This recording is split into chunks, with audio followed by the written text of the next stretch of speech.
95 news ప్రతిక్షణం ప్రజాక్షేమం కోసం బులెటిన్ల ముందుగా హెడ్లైన్స్ చూద్దాం. ములుగు జిల్లా ఏటూరు నాగారంలో స్వచ్ఛదనం పచ్చదనం కార్యక్రమంలో పాల్గొన్న మంత్రి సీతక్క. కార్యక్రమంలో భాగంగా మొక్కలు నాటి పండ్ల మొక్కలను పంపిణీ చేసిన మంత్రి. షాద్నగర్లో దళిత మహిళను పరామర్శించిన మాజీ మంత్రి సబితా ఇంద్రారెడ్డి. పోలీసులపై కఠిన చర్యలు తీసుకోవాలని డిమాండ్. రామస్వామి గట్టు సమీపంలో ఉన్న డబుల్ బెడ్రూమ్ ఇండ్లను పరిశీలించిన మంత్రి ఉత్తమ్ కుమార్ రెడ్డి. హౌసింగ్ కాలనీ నిర్మాణ పనులు వేగవంతం చేయాలని అధికారులకు హెచ్చరిక. కోస్గి మండల కేంద్రంలో సెల్ ఫోన్ల దొంగతనాలకు పాల్పడుతున్న వ్యక్తులు. 2 నిందితుల అరెస్ట్, రిమాండ్కు తరలింపు. ఇక డీటెయిల్స్ చూస్తే ఏటూరు నాగారం ములుగు జిల్లా ఏటూరు నాగారం మండలం హెచ్ఎన్టీసీ ఐటీడీఏ ఉద్యానవన నర్సరీలోని రాష్ట్ర పంచాయతీరాజ్ గ్రామీణాభివృద్ధి స్త్రీ శిశు సంక్షేమ శాఖ మంత్రి దనసరి అనసూయ సీతక్క, జిల్లా కలెక్టర్ దివాకర, టీఎస్, ఐటీడీఏలు పీఓ చిత్ర మిశ్రా, ఏటూరు నాగారం ఏఏసీపీ శివం, ఉపాధ్యాయ డిఎఫ్ఓ రాహుల్ కిషన్ జాదవ్తో కలిసి స్వచ్ఛదనం పచ్చదనం కార్యక్రమంలోని పాల్గొన్నారు. ఈ సందర్భంగా మంత్రి సీతక్క పచ్చదనం స్వచ్ఛదనం కార్యక్రమంలో భాగంగా మొక్కలు నాటి పండ్ల మొక్కలను పంపిణీ చేశారు.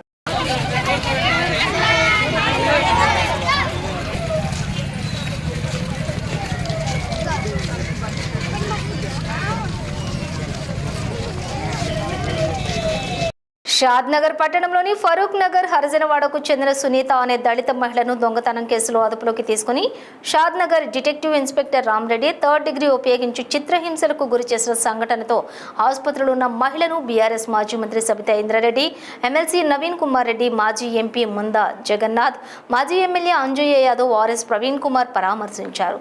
బాధిత సభ్యుల కుటుంబానికి న్యాయం చేయాలని షాద్నగర్ ప్రభుత్వ కమ్యూనిటీ ఆసుపత్రి ముందు డిమాండ్ చేశారు. పోలీసులపై కఠిన చర్యలు తీసుకోవాలని డిమాండ్ చేశారు.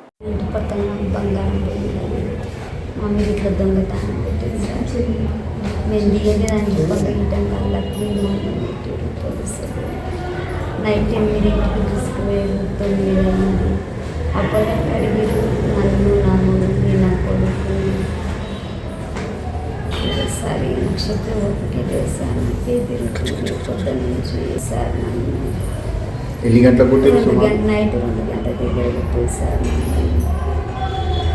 నన్ను, నా మొదలు, మన పేర్లు తెలుసా కొట్టిన వాళ్ళు? రామరెడ్డి సార్ పోలీసులు ఏదో గోల్డ్ పోయిందని ఏదో కంప్లైంట్ ఇచ్చారంట. కంప్లైంట్ ఇస్తే తనను 8 గంటలకు తీసుకెళ్ళిరంట.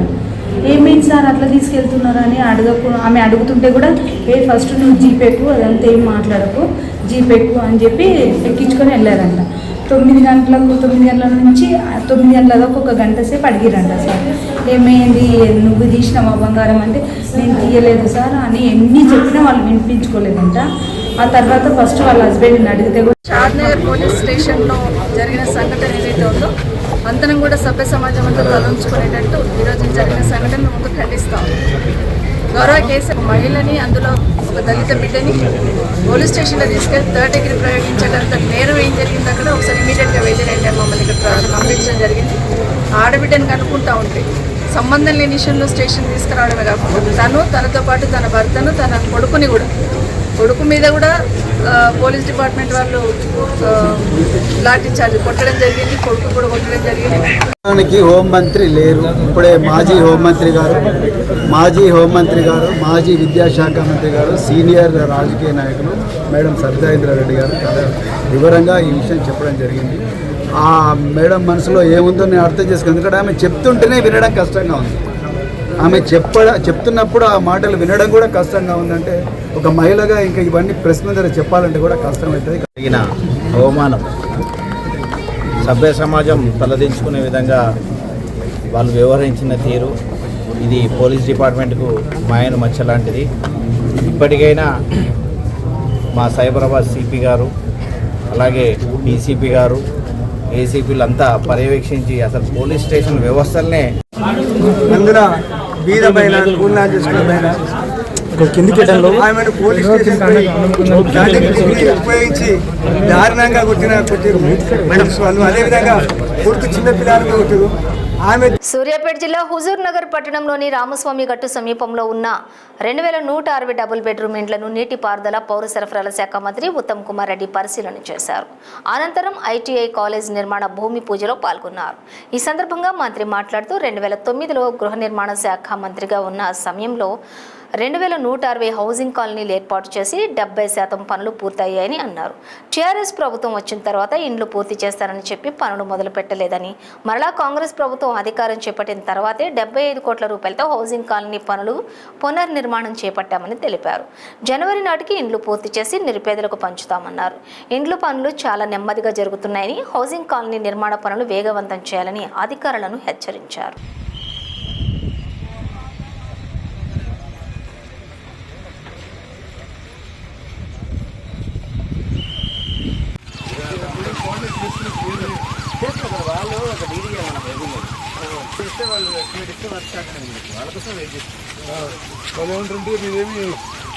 అంటే హౌసింగ్ డిపార్ట్మెంట్ ఇవ్వాలంటే సార్ డీడీ అది నేను ఇచ్చేస్తే నాకు ఇచ్చే లెటర్ అని చెప్పండి, మళ్ళీ క్లెయిమ్ చేసుకుంటాను చెప్పి.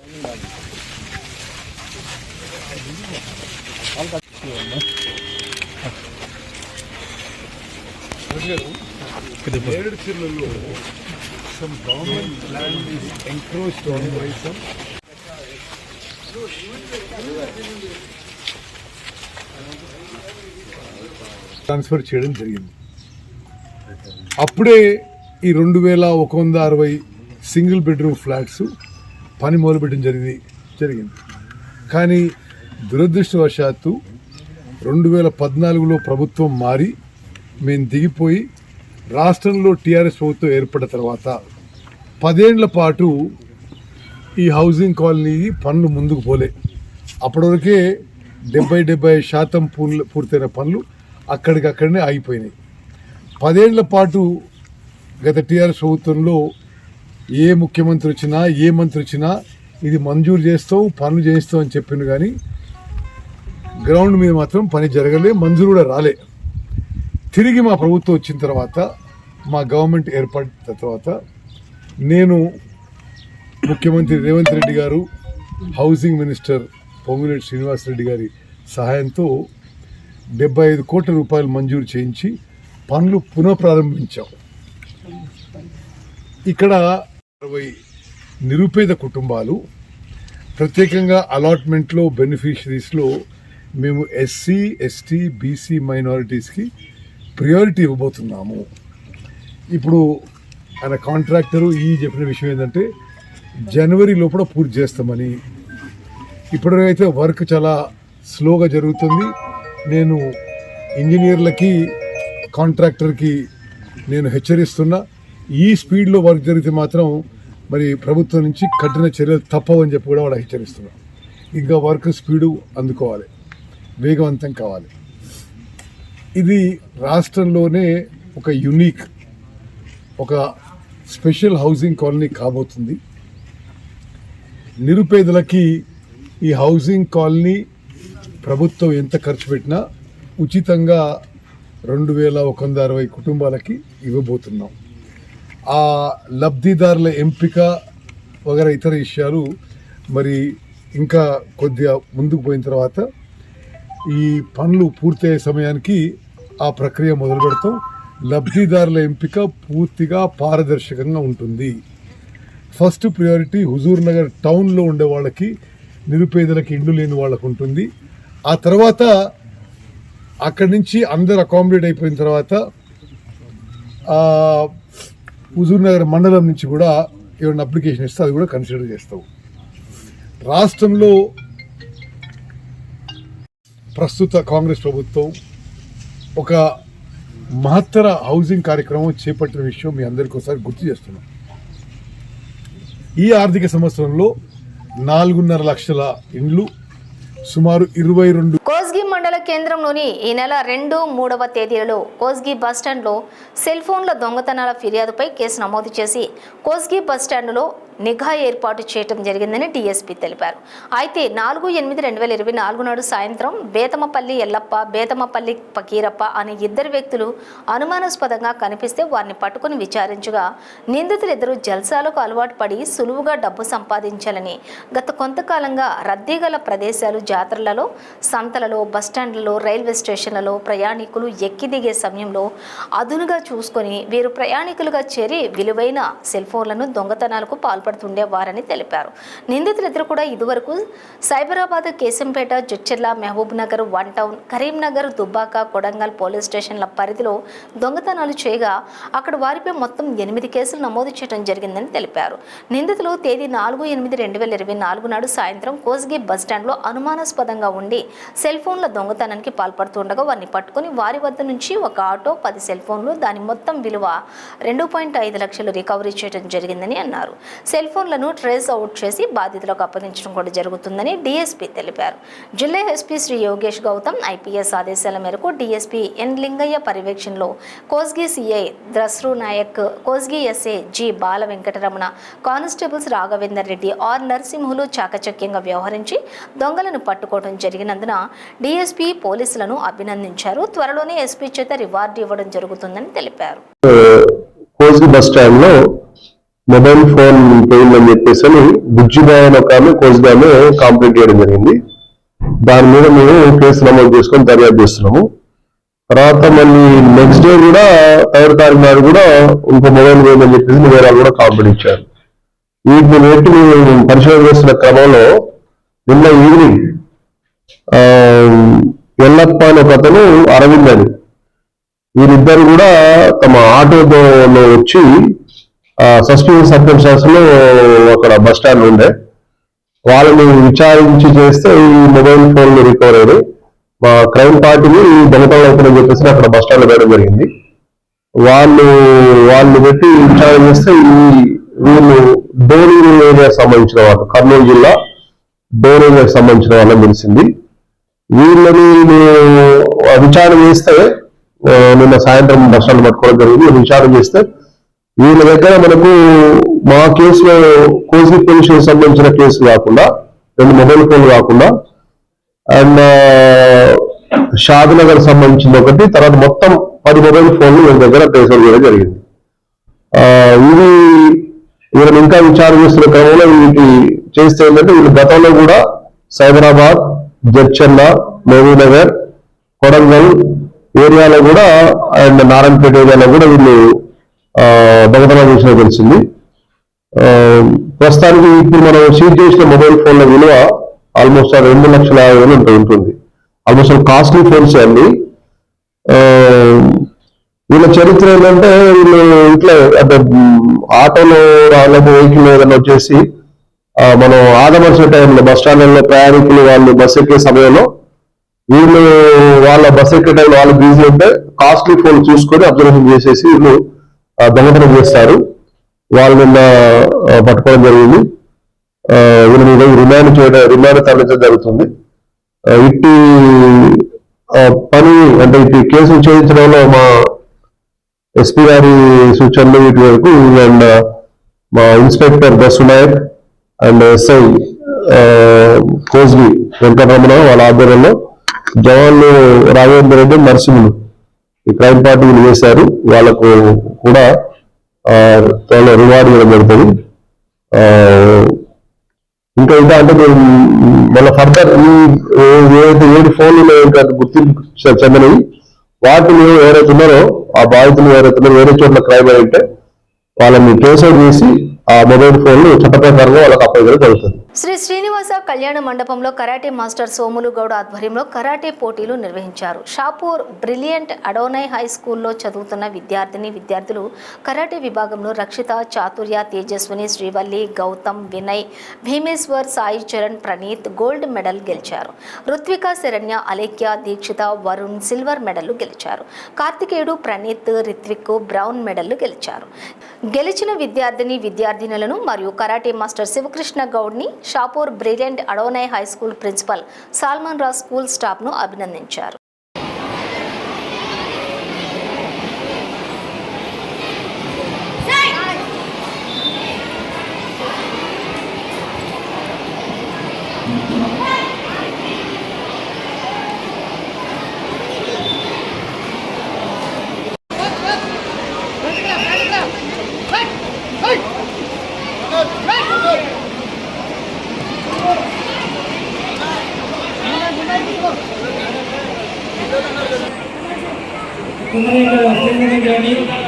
అలాగే ఆల్ క్లాపెల్స్ ఇంకొకసారి అనౌన్స్ చేయడం జరగదు. డ్రా ఫైనల్ చేస్తున్నాం ఇక్కడ.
షాద్నగర్లో దళిత మహిళపై పోలీసులు చేసిన దాడిని తీవ్రంగా ఖండిస్తున్నామని ధర్మ Samaj party state secretary అన్నెల Laxman అన్నారు. సంగారెడ్డి జిల్లా కేంద్రంలోని ధర్మ సమాజ్ పార్టీ కార్యాలయంలో విలేకరులతో మాట్లాడుతూ షాద్నగర్ పోలీసులు ఎలాంటి తప్పు చేయకున్నా దళిత మహిళను తీవ్రంగా కొట్టి హింసించడాన్ని ఆయన ఖండిస్తూ మాట్లాడారు. ఏదైనా తప్పు చేసే చట్టం ప్రకారం కేసు నమోదు చేసి విచారణ జరపాల్సి ఉండగా కేసు నమోదు చేయకుండానే ఒక మహిళని చూడకుండా 3rd డిగ్రీతో తీవ్ర హింస పెట్టిన పోలీస్ అధికారికి కఠిన శిక్ష వేయడంతో పాటు ఆయనను ఉద్యోగం నుండి డిస్మిస్ చేయాలని డిమాండ్ చేశారు. ఈ కార్యక్రమంలో ధర్మ సమాజ్ పార్టీ జిల్లా అధ్యక్షులు మహేందర్, జిల్లా ఉపాధ్యక్షులు యాదగిరి, జిల్లా కార్యదర్శి ఈశ్వర్, రమేష్, ధనరాజు, అనూక్, సంగయ్య, శ్రీనివాస్, ధర్మ సమాజ్ పార్టీ సంగారెడ్డి జిల్లా సభ్యులు గడ్డమిది విష్ణువర్ధన్ తదితరులు పాల్గొన్నారు.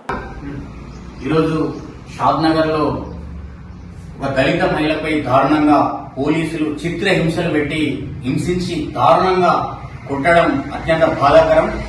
అంటే దళితులకు ఈరోజు రాజ్యాంగం అమలవుతూ ఈరోజు 75 ఏళ్ల స్వాతంత్రంలో దళితులు పీడనకు గురవుతున్నటువంటి మనం కోకోలలో ఉన్నాయి. తాజాగా కూడా ఈ కాంగ్రెస్ గవర్నమెంట్ హయాంలోనే మళ్ళీ షాద్నగర్ ఏరియాలో ఇలా జరగడం బాధాకరం.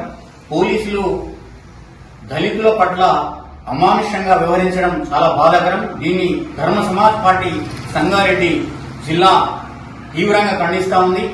దీన్ని మేము వ్యతిరేకిస్తా ఉన్నాం.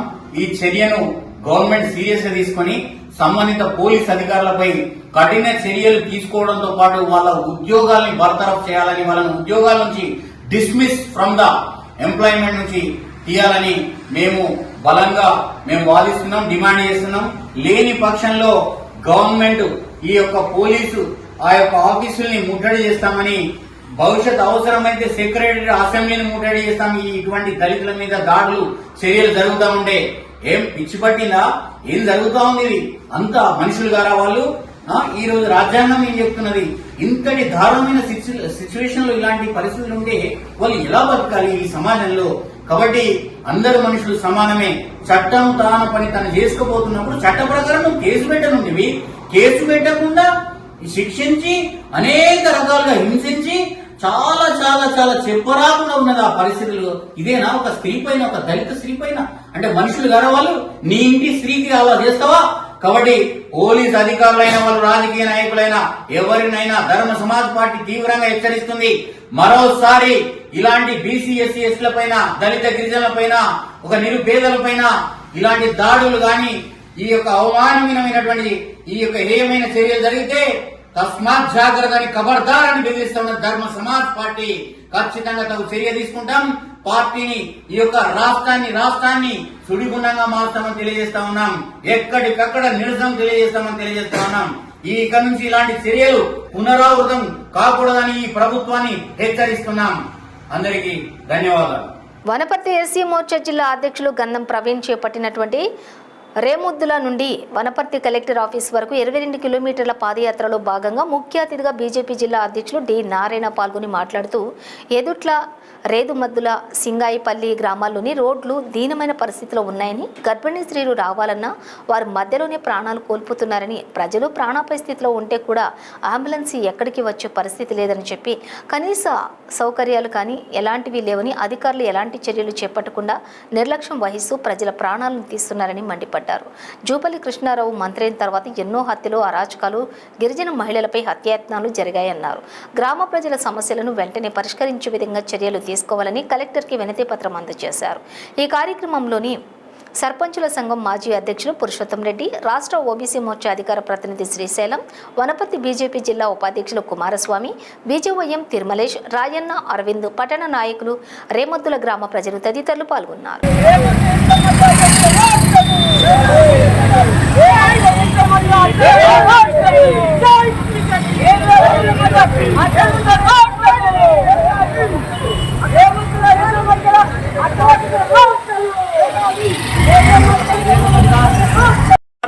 మేము హెచ్చరిస్తున్నాం. భారతీయ జనతా పార్టీ నుంచి ఈ అబద్ధాలు ఆడి ఈ రాజకీయానికి ప్రజలు చూస్తూ ఊరుకోలేరు.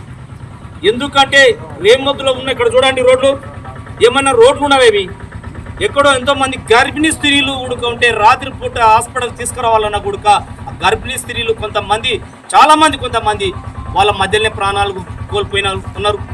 ఏమైనా యాక్సిడెంట్ జరిగితే కూడా వాళ్ళని సీరియస్ ఉందన్న ముసలి వాళ్ళని అంబులెన్స్ తీసుకోకపోతే అంబులెన్స్ వచ్చే పరిస్థితి లేదు. ఈరోజు జూపల్లి కృష్ణారావు గారు మీరు వచ్చిన తర్వాత ఎన్ని అరాచకాలు అవుతున్నాయి, మడ్డాలు అవుతున్నాయి, మానభంగాలు అవుతున్నాయి. ఇదే లక్ష్మీపల్లిలో ఒక గిరిజన మహిళల మీద దాడి చేసి అక్కడ వాళ్ళని హైదరాబాద్ వనశిలిపురంలో శ్రీరస్తు బార్ అండ్ హోటల్ పోలీసులు సీజ్ చేశారు. ఎలాంటి అనుమతులు లేకుండా లాడ్జి నిర్వహిస్తున్నట్లు సైబరాబాద్ సిపి ఆదేశాల మేరకు సీజ్ చేసినట్లు పోలీసులు తెలిపారు. తాజాగా ఓ యువతిపై 2 యువకులు అత్యాచారం చేయడంతో శ్రీరస్తు హోటల్ మూతపడింది. చట్ట వ్యతిరేక కార్యకలాపాలకు పాల్పడే వారికి సహకరించిన వారిపై కఠిన చర్యలు తీసుకుంటామని రాచకొండ సిపి సుధీర్ బాబు తెలిపారు.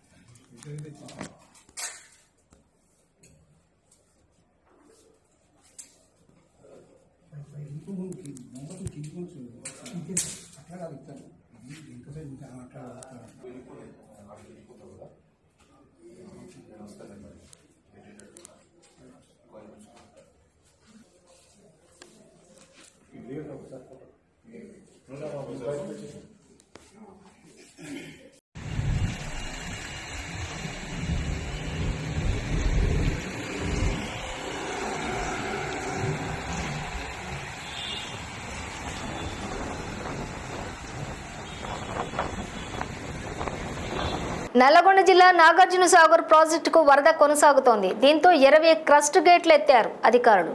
16 గేట్లు 10 అడుగులు, 4 గేట్లు 5 అడుగుల మేర ఎత్తి 2,54,460 క్యూసెక్ల నీటిని దిగువకు విడుదల చేశారు. ప్రాజెక్ట్ ఇన్ఫ్లో 3,525 క్యూసెక్లు కాగా టోటల్ అవుట్ఫ్లో 3,529 క్యూసెక్లుగా నమోదైంది. ప్రాజెక్టు పూర్తి స్థాయి నీటి మట్టం 590 అడుగులు కాగా ప్రస్తుత నీటి మట్టం 585.10 అడుగులకు చేరింది. పూర్తి స్థాయి నీటి నిల్వ సామర్థ్యం 312 టీఎంసీలు కాగా ప్రస్తుత నీటి నిల్వ సామర్థ్యం 297.272 టీఎంసీలకు చేరుకుంది.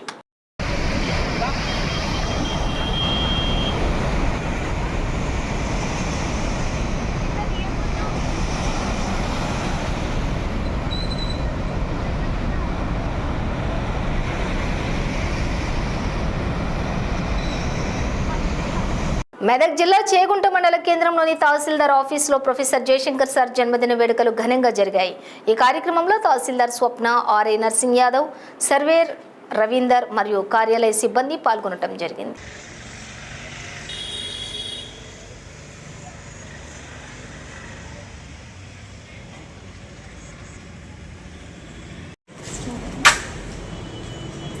తెలంగాణ రాష్ట్ర అవతరణ కోసము తన జీవితాన్ని త్యాగం చేసి తెలంగాణ రాష్ట్ర సాధనకు ప్రయత్నించిన ప్రొఫెసర్ జయశంకర్ సార్ గారి జయంతి సందర్భంగా ఈరోజు ఆయన జయంతిని సెలబ్రేట్ చేసుకోవడం జరిగింది తహసీల్దార్ ఆఫీస్లో చేగుంట మండలం.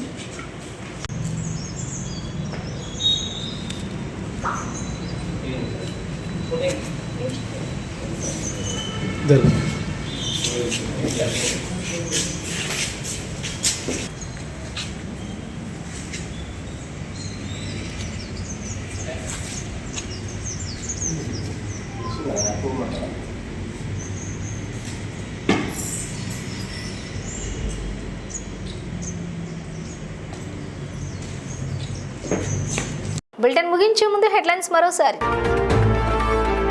ములుగు జిల్లా ఏటూరు నాగారంలో స్వచ్ఛదనం పచ్చదనం కార్యక్రమంలో పాల్గొన్న మంత్రి సీతక్క.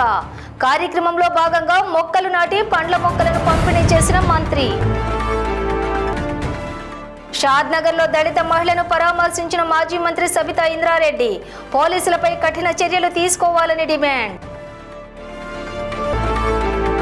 రామస్వామి గట్టు సమీపంలో ఉన్న డబుల్ బెడ్రూమ్ ఇండ్లను పరిశీలించిన మంత్రి ఉత్తమ్ కుమార్ రెడ్డి. హౌసింగ్ కాలనీ నిర్మాణ పనులు వేగవంతం చేయాలని అధికారులకు హెచ్చరిక. కోస్గి మండల కేంద్రంలో సెల్ ఫోన్ల దొంగతనాలకు పాల్పడుతున్న వ్యక్తులు. 2 నిందితుల అరెస్ట్, రిమాండ్కు తరలింపు. ఇవి బులెటిన్ డీటెయిల్స్. చూస్తూనే ఉండండి 95 న్యూస్.